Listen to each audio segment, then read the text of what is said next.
ഏറ്റവും പ്രിയമുള്ള സീറോ മലബാർ സഭ വിശ്വാസികളെ, സീറോ മലബാർ സഭയുടെ ആസ്ഥാന ദേവാലയമായ എറണാകുളം സെൻറ് മേരീസ് കത്തീഡ്രൽ ബസിലിക്കയുടെ മുൻപിലുള്ള ആരാധനാ ചാപ്പൽ കഴിഞ്ഞ 28 ദിവസമായി അവിടെ വിശ്വാസികൾ സഭ നിലനിൽക്കണം, സഭയോടൊപ്പം സഞ്ചരിക്കണം, സഭയെ അനുസരിക്കണം എന്നുള്ള ദൃഢനിശ്ചയമായി അവിടെ പ്രാർത്ഥനാ യജ്ഞം നടത്തുകയാണല്ലോ. കഴിഞ്ഞ 28 ദിവസമായിട്ടും സഭയുടെ അധികാരികളിൽ ആരെങ്കിലുമോ അവിടെ എന്തിനാണ് ഇരിക്കുന്നതെന്നോ അല്ലെങ്കിൽ അവിടെ എന്താണെന്നോ കണ്ണടച്ച് ഇരുട്ടാക്കുന്നത് പോലെയുള്ള പ്രവൃത്തികളാണ് ഈ കഴിഞ്ഞ 28 ദിവസമായിട്ടും.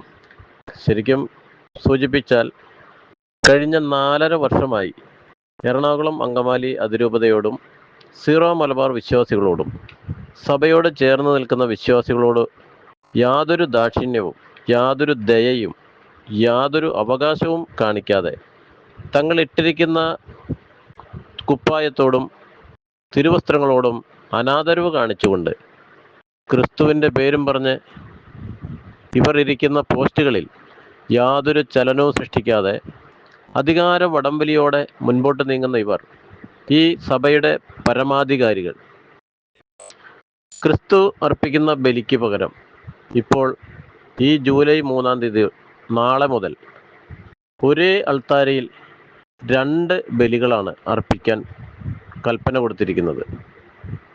അതിനാൽ തന്നെ എങ്ങനെ ഒരു വിശ്വാസിക്ക് ഇത് സഹിക്കാനാകും? എങ്ങനെ ഇത് അംഗീകരിക്കാനാകും? നേതൃത്വത്തിൻ്റെ കഴിവുകേടും അവരുടെ മ്ലേച്ഛതകളും പരസ്യമാകുന്നത് ഭയന്ന് അവർ ഇട്ടിരിക്കുന്ന ആ തിരുവസ്ത്രത്തോട് അനാദരവ് കാണിച്ചുകൊണ്ടും ക്രിസ്തുവിനെ ഉപേക്ഷിച്ചുകൊണ്ടും പൈശാചികതയ്ക്ക് കൂട്ടുപിടിക്കുന്ന ഇവർ സാമ്പത്തിക നേട്ടങ്ങളോ തങ്ങളാൽ കൊണ്ട് സാധിച്ചിട്ടുള്ള, തങ്ങളാൽ കൊണ്ട് കഴിഞ്ഞിട്ടുള്ള മ്ലേച്ഛതകൾ മറയ്ക്കാനും അത് പബ്ലിക്ക് അറിയാതിരിക്കാനും വേണ്ടി വിമതരുടെ, സഭാവിരുദ്ധരുടെ ചട്ടകമായി തീർന്ന് അവരുടെ ഇഷ്ടങ്ങളെല്ലാം നിറവേറ്റിക്കൊടുത്ത് എറണാകുളത്തെ അതിരൂപത കൂരിയെയും ആസ്ഥാന ദേവാലയത്തിൻ്റെ അഡ്മിനിസ്ട്രേറ്ററെയും മാറ്റി പുതിയ ഒരു അഡ്മിനിസ്ട്രേറ്ററെ അവിടെ നിയമിക്കുകയുണ്ടായി. ഇതിൻ പ്രകാരം തങ്ങൾ വിമതരോടൊപ്പമാണ്, സഭയെ സ്നേഹിക്കുന്ന, ക്രിസ്തുവിനെ സ്നേഹിക്കുന്ന ആരും തങ്ങളോടൊപ്പം വേണ്ട, ഇവിടെ ഞങ്ങളുടെ ഇഷ്ടങ്ങളും ഞങ്ങളുടെ ധാർഷ്ട്യവും ഞങ്ങളുടെ അനുസരണക്കേടും മാത്രമേ ഇവിടെ നടക്കുകയുള്ളൂ എന്ന് ഈ സഭാ അധികാരികളോട് ചേർന്ന് ഇവിടുത്തെ ചില വിമത വൈദികരും കുറച്ച് അൽമായരും പ്രഖ്യാപിക്കുന്നതാണ് നാളത്തെ ദുഗ്രാന തിരുനാളിനോട് അനുബന്ധിച്ച് നമ്മൾ കേൾക്കാൻ പോകുന്നത്. വത്തിക്കാനിൽ നിന്ന് പരിശുദ്ധ ഫ്രാൻസിസ് പാപ്പ 2024 നിങ്ങൾ നിങ്ങളുടെ പാരമ്പര്യത്തിലേക്ക് മടങ്ങുക എന്ന് പറഞ്ഞുകൊണ്ട് ഏതാണ്ട് 10 മിനിറ്റോളം നീണ്ടു നിൽക്കുന്ന ഒരു വീഡിയോ സന്ദേശം എറണാകുളം അങ്കമാലി രൂപതയ്ക്ക് വേണ്ടി മാത്രം നൽകുകയുണ്ടായി.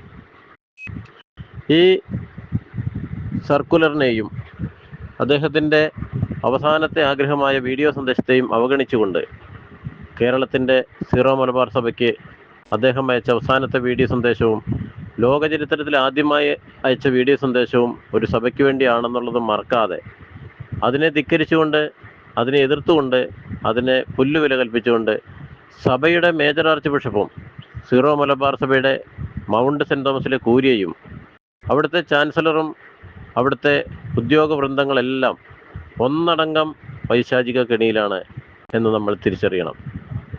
അതുപോലെ തന്നെ എറണാകുളം അങ്കമാലി അതിരൂപതയുടെ ആസ്ഥാന ദേവാലയം കഴിഞ്ഞ 5-6 മാസക്കാലമായി ഇവിടെ സഭയോടൊപ്പമുള്ള ഒരു കൂരിയ പ്രവർത്തിച്ചിരുന്നു. ആ കൂരിയയെ ഏതു വിധേനയും പുകച്ച് പുറത്തു ചാടിക്കുവാനുള്ള വിമതരുടെ തന്ത്രം പാമ്പ്ളാനിയുടെ മേൽ അവർ കെട്ടിവെക്കുകയും പാമ്പ്ളാനിയുടെ പലവിധ കുൽസിത പ്രവർത്തനങ്ങളും പുറം ലോകം അറിയാതിരിക്കുന്നതിന് വേണ്ടി അദ്ദേഹം അവരുടെ മുമ്പിൽ മുട്ടുമടക്കി വിമതരെ സ്വസ്തി എന്ന് പറഞ്ഞുകൊണ്ട് വിമതർക്ക് ഒത്താശ ചെയ്തു കൊടുക്കുന്ന സംഭവമാണ് നാളത്തെ ദുഗ്രാന തിരുനാൾ എറണാകുളം അങ്കമാലി അതിരൂപതയിൽ.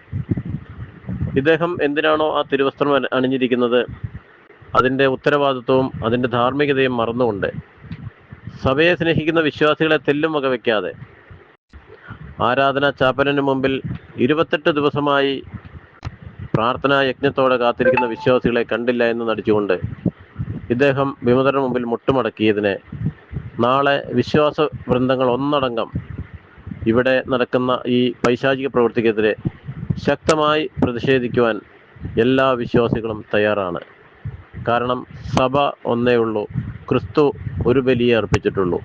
ആ ഒരു ബലി സീറോ മലബാർ സഭയിൽ എല്ലാ രൂപതയിലും ഒന്നടങ്കം, അതിന് യാതൊരു കുറവും വരുത്താതെ മാർപ്പാപ്പ എന്താണോ കൽപ്പിച്ചിരിക്കുന്നത്, സീറോ മലബാർ സഭയുടെ പരിശുദ്ധ സിനഡ് എന്താണോ പറഞ്ഞിരിക്കുന്നത്, അത് അതേ രീതിയിൽ തക്സയിൽ ഒരു കടുകിട മാറ്റം വരാതെ രൂപത മുഴുവനും 35 രൂപതകളും പൂർണ്ണമായി നടപ്പാക്കുന്നതുവരെ വിശ്വാസികൾ എന്നും ശക്തമായ പ്രാർത്ഥനാ യജ്ഞത്തിലൂടെ സഭയ്ക്കെതിരെ, സഭയോട് നീതി പുലർത്താത്ത നേതൃത്വത്തിനെതിരെ ശബ്ദിച്ചുകൊണ്ടിരിക്കും.